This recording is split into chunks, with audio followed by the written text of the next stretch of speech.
조선시대 때요, 나라에서는 읽지 못하게 하고 백성들이 몰래 몰래 숨어서 읽던 책이 있었습니다. 이런 걸 금서라고 하죠. 금지된 책이라는 얘기입니다. 바로 이 책이에요. 한번 잠깐 보여주시겠어요? 네. 책 이름이 뭐래요? 정감옥이라는 책이 됩니다. 조선왕조는 전주희 씨, 전주에 가면은 그 전주희 씨 그 뭐라 그러죠? 그 종친회 그 크게 뭐 있잖아요. 한옥마을에 가면 있잖아요. 그 전주희 씨 이성계가 조선을 세운 후에 이씨 집안에서만 계속 왕을 했잖아요. 근데 이씨 집안에 이신이라는 사람한테요, 정씨 집안의 정감이라는 사람이 앞으로 조선이 어떻게 될 거다 하는 이 될지를 예언해 줬대요. 정감이라는 사람이 가르쳐준 얘기라고 이 책 이름이 정감록이다. 뭐 그렇게 얘기를 합니다. 조선이 앞으로 어떻게 되느냐? 어떻게 되냐면은요, 그 이성계가 이씨 집안에서 조선을 세운 후에 수도를 한양으로, 지금 서울로 한양으로 수도를 정했잖아요. 근데 그 후에 이제 정씨 집안에서 또 이제 왕이 된다는 거예요. 그러면은 수도가 계룡산 쪽으로 옮겨진대요. 약간 요즘에 맞춰지는 것 같아요. 저기 세종시가 계룡산 쪽이잖아요. 그렇게 된다는 거예요. 그 다음에 또 어디냐? 조씨가 그 다음으로 왕이 된대요. 조씨가 왕이 되면은 수도는 가야산 쪽이 된대요. 저기 부산 쪽이 거기가 가야죠. 그 조씨가 왕이 되면 수도가 이제 거기로 간대요. 그 다음에는 또 범씨가 왕이 되면은 수도가 완산으로 옮겨진대요. 완산은 전주에 있는 데가 완산이죠. 예, 그렇게 옮겨진다는 거예요. 그 다음에 이제 마지막으로 왕씨가 왕이 되면은 송화, 여기 개성 있잖아요. 거기로 이제 된다는 거예요. 이게 뭔가 2, 3년 사이에만 바뀌는 게 아니라 이제 한 집안에서 왕조가 쓰면은 몇백 년 가는데 몇백 년 단위로 이렇게 바뀐다는 겁니다. 이씨가, 그 다음 정씨, 그 다음 조씨, 그 다음 범씨, 그 다음에 왕씨, 이렇게 이제 집안이 바뀌면서 왕조가 바뀌면서 왕이 된다는 거예요. 여러분 어떻습니까? 이씨 집안이 망하고 정씨 집안에서 새 왕조가 쓴다는데 조선왕조의 입장에서 보면은 이게 달가운 얘기는 아니죠. 자기는 망한다는데 이게 좀 듣기 좋겠어요. 그래서 조선시대 때 이 책을 금서로 정했고요. 백성들 사이에서 몰래 읽혀지는 책이었다는 겁니다. 여러분 정씨가 왕이 된대잖아요. 네? 정씨 중에서 왕이 될 만한 사람 누가 생각나세요? 정주요. 그래요. 근데 요즘엔 또 정세균 씨가 또 대통령 후보인데 네? 어떻게 될지 모르겠어요. 어쨌든 그 정씨가 새로 왕이 된다니까 우리 집사님 말씀한 대로 현대 정주영 회장님이 내가 정도령이다 하면서 대통령 선거에 나왔었어요. 또 그러고 났더니 아니다. 정은 성이 아니고 바를 정자다. 진짜 중요한 건 뭐냐면 이 계룡산 정기를 받은 충청도 사람이 이제 왕이 될 거다, 대통령이 될 거다. 그래서 누가 나왔냐면 이인재 씨가 나왔어요. 그래서 이인재 씨가 나왔다는 거예요. 뭐 이렇게 우리나라뿐만 아니라 여러분 세계 어디를 가도요, 나라가 앞으로 어떻게 될 것이냐, 국가의 운영을 예언하는 그런 예언서들이 있었습니다. 심지어 여러분 성경에도 보면은요, 앞날을 예언한 예언서들이 있어요.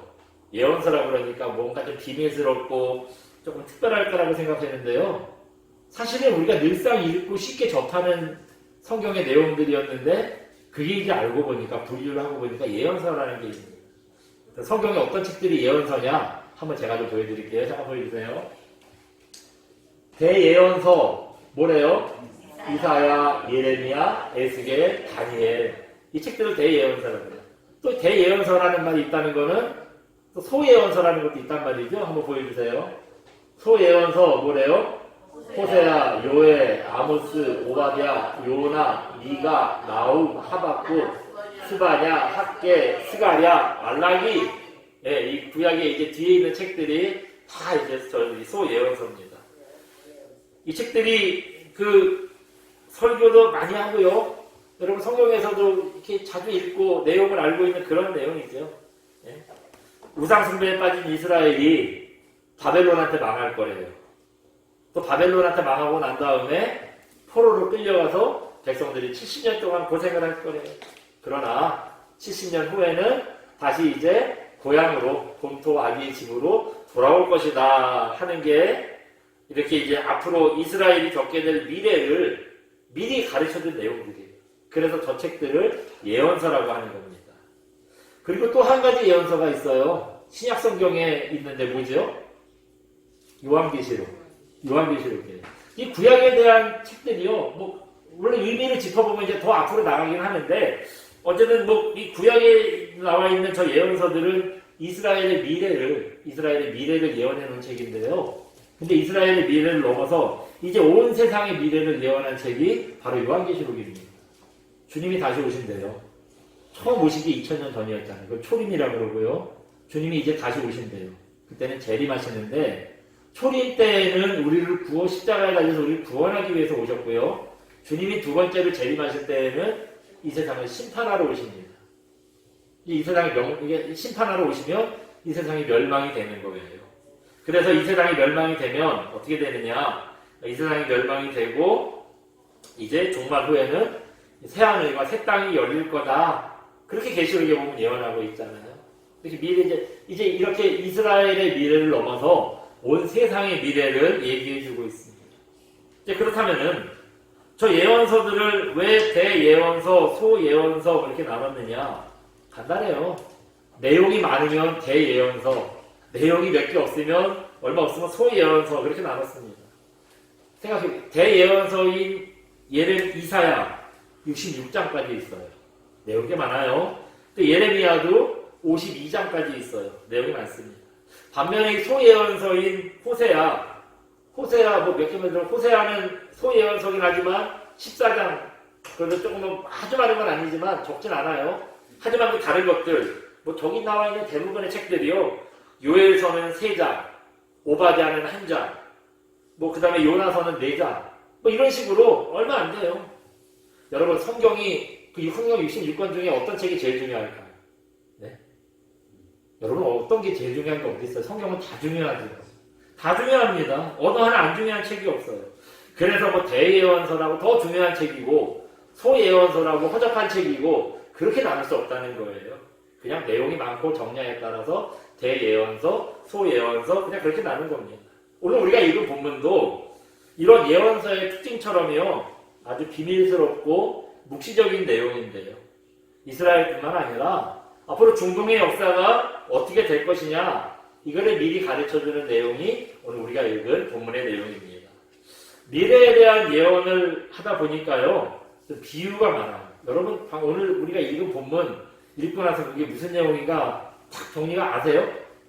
어려워요. 사실 조금 비유도 있고요. 우리 더군다나 또 우리가 읽은 한 부분만 봐가지고 이게 도대체 뭔 말이냐 싶어요. 근데 여러분 이게 예언서니까 그래요. 예언서니까 그렇다라고 좀 감안하고 이제 오늘 내용을 좀 들어주시기 바랍니다. 우리가 알고 있는 다니엘서의 내용은 뭐지요? 아마 우리가 대부분 알고 있는 게 그걸 거예요. 기도하지 말라 그러는데 하나님께 기도하는 것으로 믿음을 지킨 다니엘의 얘기.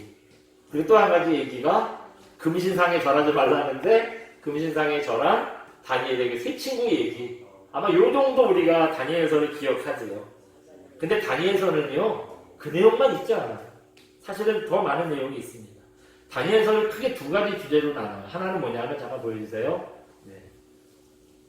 첫 번째 내용 1장부터 6장까지입니다. 뭐래요? 다니엘과 다니엘의 세 친구가 믿음을 지킨 이야기. 네, 금방 말씀드린 겁니다. 다니엘과 다니엘의 세 친구가 믿음을 지킨 얘기가 1장부터 6장까지 나와요. 그럼 나머지는 뭐냐? 또 한번 보여주세요. 두 번째 내용은 7장부터 12장까지인데 같이 읽어봅니다. 하나님께서 보여주신 이스라엘의 미래에 대한 환상입니다. 네, 저거예요. 이스라엘이 앞으로 어떻게 될 것이냐. 지금 다니엘이 환상을 보고 있는 저때 이스라엘의 상황이 뭐죠? 나라가 망했어요. 바벨론이라는 나라한테 나라가 망해서 사람들이 포로로 붙잡혀 와 있어요. 그러니까 나라가 망한 상태로 이대로 그냥 이스라엘이 역사에서 사라질 거냐?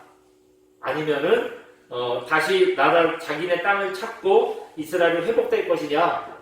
이제 이거를 하나님께서 보여주시는 거예요. 환상으로 보여주신 얘기입니다. 그 중에서도 오늘 우리가 읽은 내용이 다니엘이 두 번째로 본 환상이에요. 환상은 뭐 아주 그냥 하나님과 영통하니까 뭐 여러 번 봅니다. 여러 번 보는데 그 두 번째로 오늘 본문은 다니엘이 두 번째로 본 환상의 얘기예요. 이 8장 1절부터 이 두 번째 환상의 얘기가 시작됩니다. 이제 우리가 8장을 다 읽어야 되는데 그런 내용이 너무 많아서요. 제가 간략하게 한번 정리를 해가지고 말씀을 좀 드려보겠습니다. 8장 1절에 보시면, 잠깐 우리 8장 1절 펴볼까요? 8장 1절에 보시면 그 바벨론의 마지막 왕이 누구냐면 벨사살이라는 왕입니다. 이 벨사살이 왕이 된 지 3년째에 다니엘이 환상을 본대요. 그리고 자기 몸은 어디 있냐면 지금 바벨론의 성인 수산이라는 지역에 있는 성, 수산성에 몸은 있는데 그 환상은 어디래요? 을레강변. 네, 을레강변에서 그 어디? 예, 2절에 그 내용이 있네요. 몸은 지금 수산성에 있고 그 환상을 보는 무대는 어디냐면 을레강가, 을레라는 강가에서 이 환상이 펼쳐지고 있다는 겁니다. 이때 다니엘이 환상에서 두 가지 동물을 봐요. 첫 번째는 뭐냐면 한번 보여주시겠어요? 첫 번째는 뭐래요? 순양. 순양이 나왔어요. 을레 강가에 저렇게 생긴 순양이 한 마리 있더래요. 근데 이 순양이 서쪽, 북쪽, 남쪽, 이 방향이 중요해요. 어디요? 서쪽, 북쪽, 남쪽을 순서대로 막 들이받고 다니는 거예요. 근데 이놈이 얼마나 싸나운지 아무도 저 양을 못 말리는 겁니다. 그리고 이제 환상 중에 두 번째 동물이 나와요. 저게 막 그렇게 막 해집고 다니더니 두 번째로 나오는 건 뭐래요? 순영소. 순영소입니다. 저 순영소가 나오더니요. 저 그림처럼 영소가 뿔이 두 개잖아요. 근데 환상에서는 뿔 두 개만 있는 게 아니라 눈가에 큰 왕뿔이 하나 또 있더래요. 왕뿔이 하나 또 있더래요. 그래서 그러니까 뿔이 세 개죠. 원래 영소는 두 개짜리인데 이제 그 환상에서는 세 개짜리예요. 나중에 나타난 영소가 저 먼저 나타난 양을 들이받아 버립니다. 근데 영소가 얼마나 센지 아까 그렇게 포악하던 왕이요 꼼짝 못하는 거예요. 꼼짝 못하는 겁니다. 근데 환상은 여기서 안 끝나요. 양은 영소한테 받쳐서 이제 끝이 났고요. 벌써 끝이 났고요. 이 영소도 이상하게 변하는 거예요. 그 다음에 무슨 내용이 나오느냐? 아까 이 가운데 왕뿔이 하나 있다고 그랬잖아요. 이 뿔이 뽑히더니 그 자리에서 뿔이 4개가 나더래요. 4개가 뿔이 나는 거예요. 이 뿔 4개가 점점 커지더니요. 하늘의 군대랑 싸우고 그 4개의 뿔들 중에 또 한 뿔이 작은 뿔 하나가 또 나오더니요. 이 뿔이 이스라엘을 괴롭히는 거예요. 어떻게 괴롭히냐? 하나님께 제사를 못 드리도록 그렇게 하고요. 하나님의 성전 예루살렘에 있는 하나님의 성전을 다 그냥 망가뜨려 버리는 겁니다. 이제 이렇게 얘기가 나오는 거예요. 아무튼 이렇게 얘기가 돼요. 이게 이제 다니엘이 본 환상의 얘기예요. 순양 나오고 영소 나오고 그 다음에 영소 뿔이 빠지고 뿔이 4개가 나서 그 중에 한 뿔이 이제 이스라엘을 괴롭히고 이게 환상을 본 내용이에요. 이거 뭐 얘기만 들었더니 도대체 영소가 뭐고 양이 뭐고 뿔이 나와서 이게 어쨌다는 건지 도대체 감이 안 오죠. 하나님께서 보여주신 이 환상의 의미가 뭘까요? 이 환상에 대한 해석이 이제 오늘 우리가 읽은 본문의 내용인 겁니다. 먼저 순양 얘기 먼저 해볼게요. 우리 오늘 본문 20절 한번 읽어볼까요? 같이 봅니다. 시작.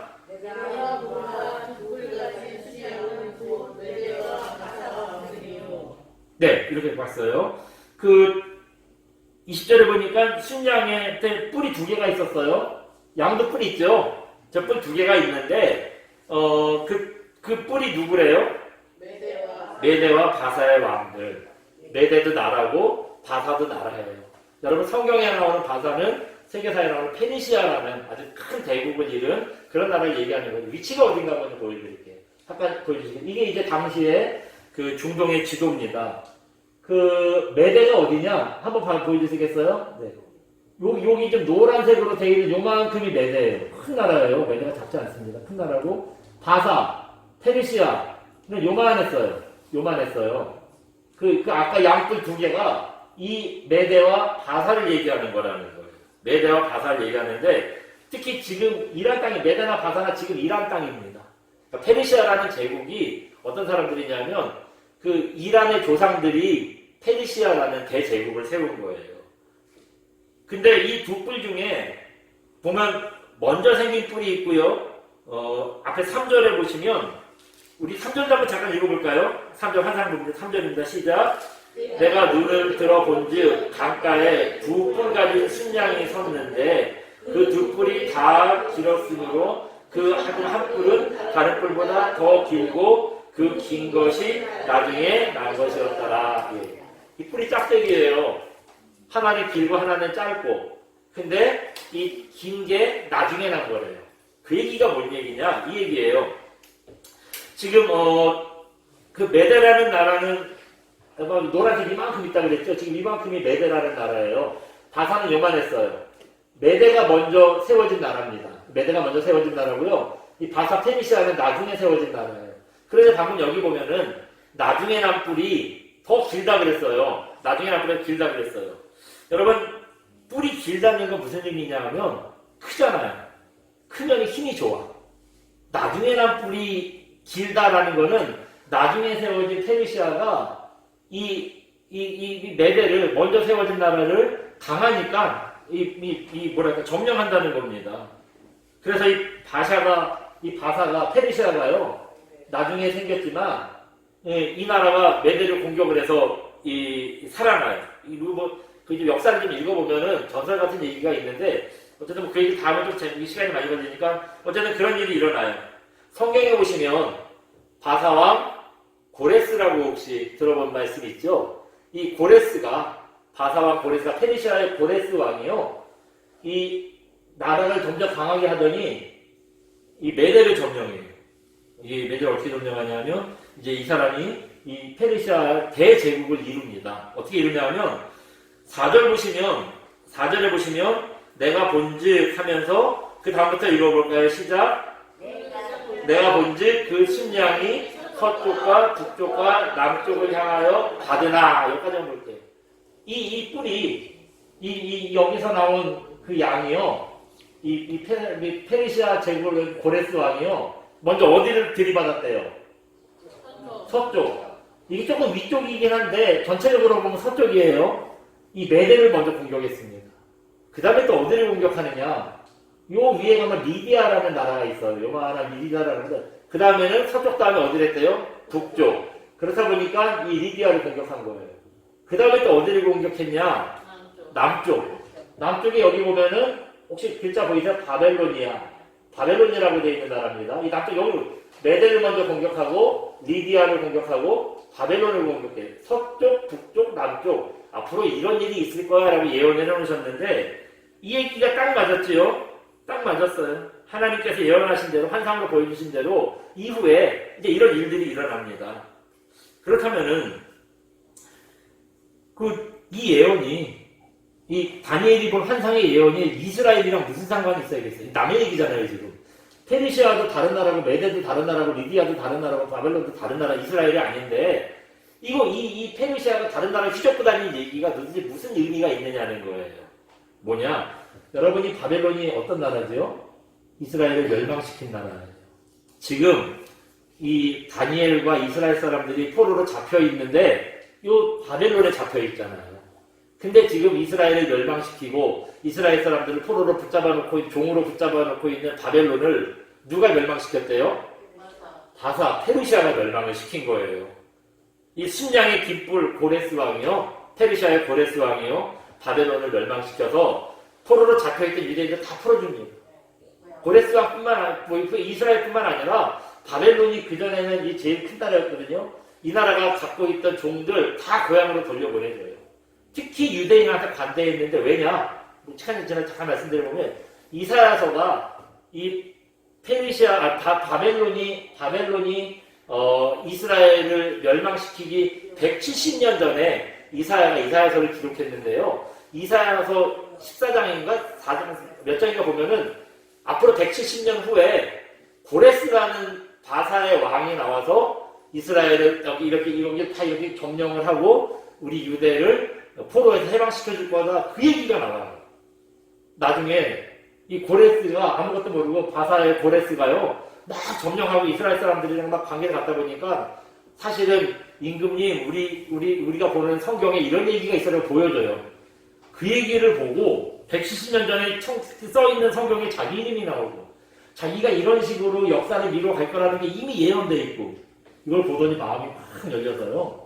이 고레스는 페르시아의 조로아스터교라는 종교를 믿는 사람인데 이 사람이요 어이구 이 하나님 대단한 분이구나. 니네 고향에 돌아가면 성전을 지을 수 있게 내가 다 지원해 줄게 라고 얘기를 해요. 그리고는 하나님을 찬양하는 내용이 느헤미야서에 나옵니다. 그 얘기가 나옵니다. 왜 사람들이 고레스가 페르시아 사람인데 이스라엘 사람을 왜 도와줬을까? 이사야서에 키가 있는 거예요. 이사야서의 내용을 보고 이제 예언을 믿고 알게 되고 이제 그래서 다른 나라 사람들 다 해방을 시켜줬는데 그래서 특히 유대인들한테 더 대우를 해주고 이제 이랬던 일이 역사적으로 나옵니다. 어쨌든 그래요. 이제 지금 이 다니엘이 본 이 환상, 이제 이 메대와 리디아와 바벨론을 페르시아의 고레스 왕이 멸망시킬 거다. 이 얘기는요, 환상을 보고 나서 11년 후에 실제로 이루어져요. 이 환상을 예언한 대로 그대로 이루어집니다. 그 다음에 이제 또 한 마디가 뭐였냐면 순념소잖아요. 순념소에 대한 얘기를 잠깐 들어볼게요. 21절 보시면, 오늘 보면 21절 보시면 순념소는 누굴까요? 같이 봅니다. 시작. 털이 많은 순념소는 곧 헬라의 왕이요. 그의 두 눈 사이에 있는 큰 뿔은 곧 그 첫째 왕이요. 아멘. 여기 보시면 여기서 말하는 헬라 왕이 누구냐? 헬라의 큰 뿔은 아까 그 이마에 양쪽에 뿔 두 개, 가운데 큰 왕뿔 하나 있다고 그랬잖아요. 큰 뿔이 하나 있는데 이 큰 뿔이 누구냐? 한번 잠깐 보여주시겠어요? 네. 드디어 나왔어요. 이 사람 누구래요? 알렉산더. 유명하잖아요. 마케도니아의 알렉산더 왕, 유명한 왕입니다. 이 사람이 나올 거래. 지도가 작아서 다 못 보여드렸는데 지금 여기 마케도니아라고 써있는 위치쯤이 이제 마케도니아라는 나라가 있는 자리예요. 그리고 옆으로 여기쯤이 그리스가 있어요. 또 그리스 옆에 여기쯤이 이태리가 있어요. 로마 제국 유명하잖아요.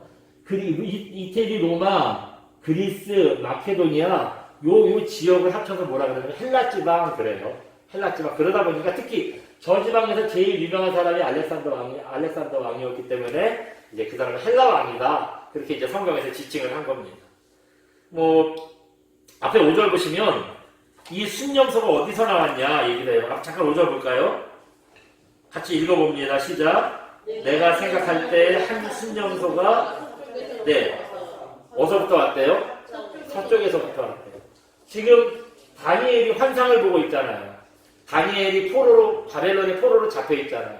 지금 다니엘이 어디 있는 사람이에요? 바벨론 여기 살고 있는 사람입니다. 그러면 다니엘이 서쪽에서 봤을 때 서쪽이 어디예요? 여기. 이쪽이 서쪽이잖아요. 그러니까 서쪽에서 이 헬라 왕이 왔다는 거예요. 자기가 보니까 이 헬라 왕이 순념소가 서쪽에서 왔더라. 이 순념소가 서쪽에서 왔더라 얘기합니다.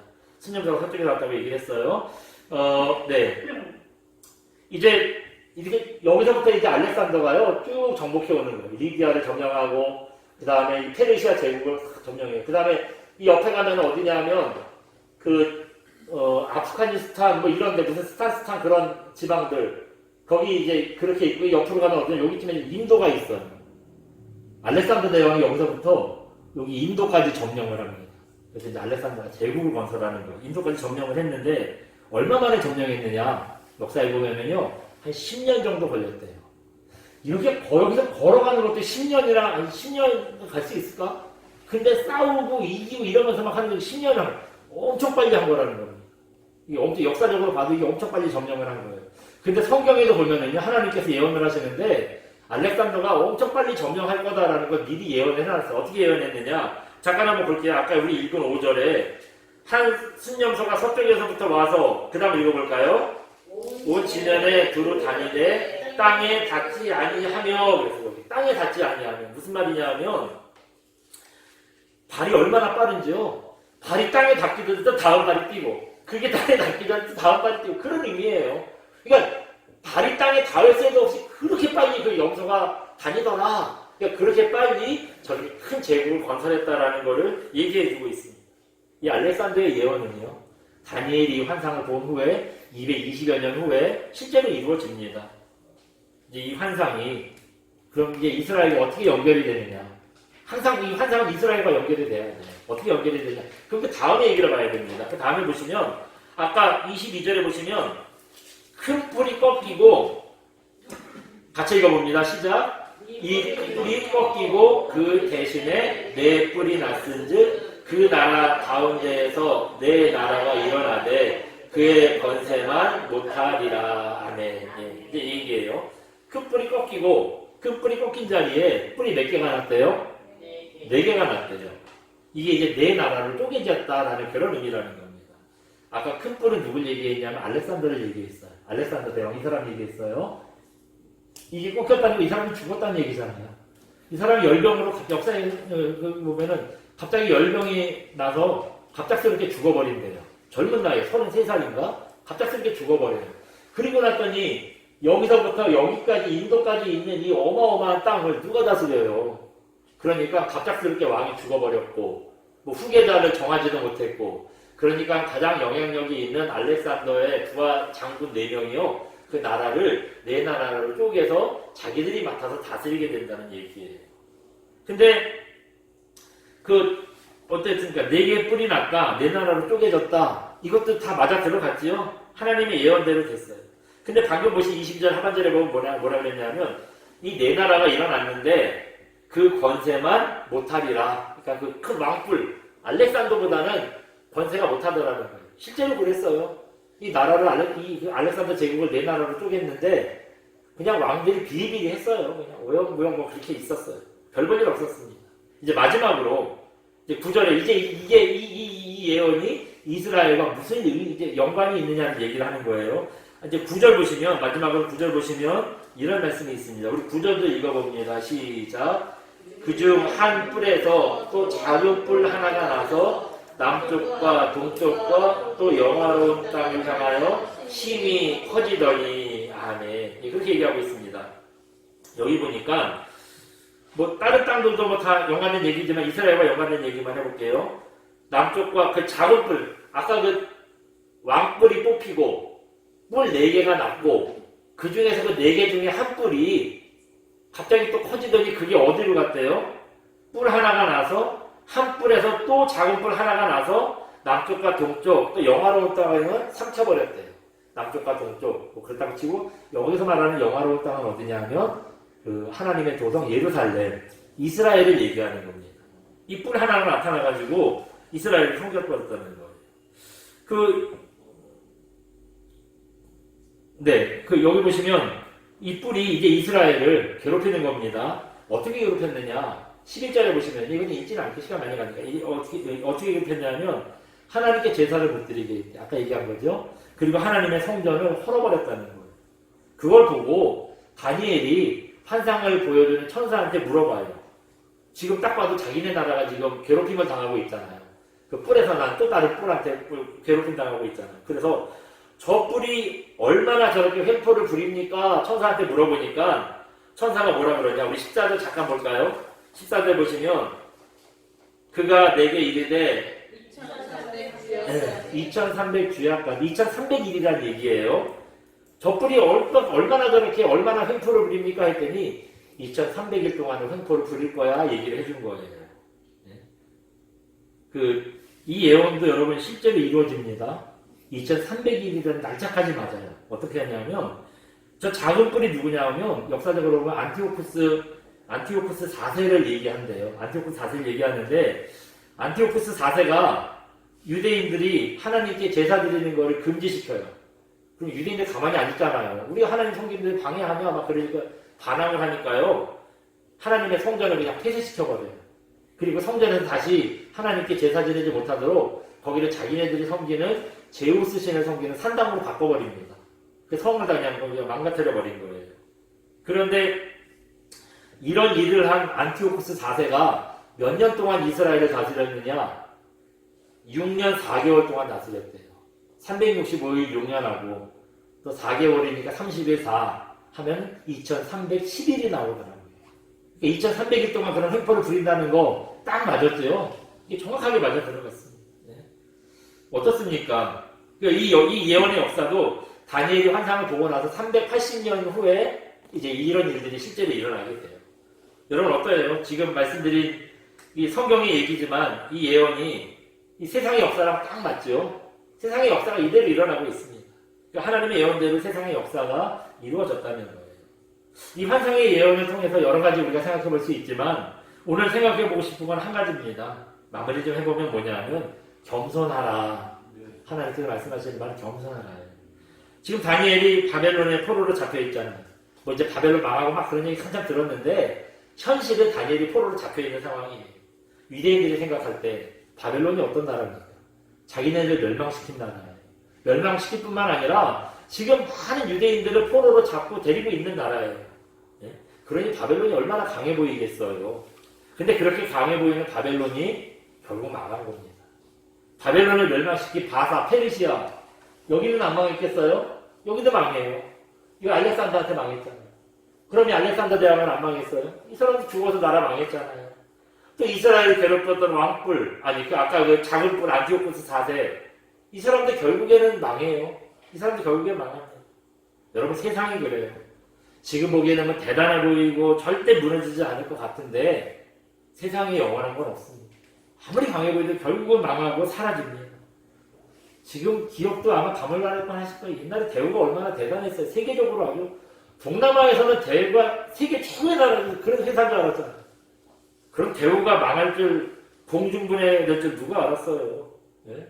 코로나19를 겪다 보니까 여러분 우리가 얼마나 연약한 존재인가 다시 한번 우리가 깨닫지 않았습니까? 코로나가 터진다 싶으면 학교도 쉬고 장사도 문 닫으려고 직장도 나가지 못하고 교회도 가지 말래요. 지금 1년이 넘도록 그러는데 우리가 뭐 할 수 있는 게 있나요? 그거 있었으면 오늘 확진자 600명도 안 나왔겠죠. 우리가 아무것도 할 수 있는 일이 없어요. 지금 백신이 나왔다고 하는데 여러분 그래서 안심될까요? 백신도 사실 몇 개월이나 갈지 몰라요. 뭐 6개월 효과가 간다는 사람도 있고 뭐 1년 몇 개월 간다는데 그 다음엔 어떻게 할 거예요? 또 맞아야지. 1년에 한 번씩 맞아야 돼요. 백신도 그러면. 그나마 요즘 백신 부작용 때문에 만내 말들이 많잖아요. 코로나19가 끝나도 문제예요. 올해 2021년이잖아요. 코로나19 이유가 2019년에 코로나가 나왔으니까 코로나19라고 이름 붙인 거예요. 당장 오늘 또 다른 코로나가 나와서 코로나21이라는 또 다른 병균이 생길 수도 있잖아요. 지금 또 코로나 바이러스 변종이 있다는데 이게 또 당장 우리를 어떻게 또 해롭게 할지 모릅니다. 여러분 이렇게 연약하고 무능한 존재가 바로 우리 아니겠습니까? 백신 만들었다고 인간이 대단하다 우리는 이겼다 자신하고 우리의 능력을 맹신해서는 안 됩니다. 여러분 그런 하나님 앞에 큰 코 다치는 거예요. 언제나 우리는요 나는 아무것도 아니라는 거 기억해야 됩니다. 하나님께서 이 모든 일을 이루신다는 거 여러분 기억하셔야 됩니다. 오늘 보면 19절 보시면 이렇게 마무리하고 있어요. 우리 19절 한번 잠깐 읽어봅니다. 같이 합니다. 시작. 이르되 진노하시는 때가 마친 후에 될 일을 내가 내게 알게 하리니 이 환상은 정한 때 끝에 관한 것이니라. 지금 환상을 다 보여주고 하나님께서 마무리를 해주는 거예요. 이 환상 보여준 게 뭐냐? 정한 때 끝에 관한 것이래요. 무슨 말이냐 하면 이 환상이 어떻게 이루어지고 하느냐? 누가 정하는 거예요? 하나님께서 정하시는 거예요. 그 끝이 어떻게 나느냐? 하나님께서 끝을 내는 대로 끝이 난다는 얘기예요. 하나님께서 보여주신 대로 끝이 난다는 겁니다. 여러분 예언뿐만 아니죠. 우리의 생사화복이 내 맘대로 되는 게 어디 있어요? 내 능력대로 되는 게 어디 있습니까? 다 하나님께서 정하실 때 하나님의 섭리대로 우리의 생사화복 역시 결정이 나는 겁니다. 그렇기 때문에 나는 아무것도 아니고 하나님께서 하신다는 거 여러분 꼭 기억하시기 바랍니다. 그래서 세상의 모든 일은 내 손에 달린 게 아니고요. 하나님 손에 달린 것이고 우리는 그저 그런 하나님을 인정하고 겸손해야 한다는 것을 기억하는 저와 여러분 되시기를 주님의 이름으로 축원드립니다. 우리 시간 함께 찬양하고 기도합니다. 나는 아무것도 아닙니다. 함께 찬양하고 기도하겠습니다.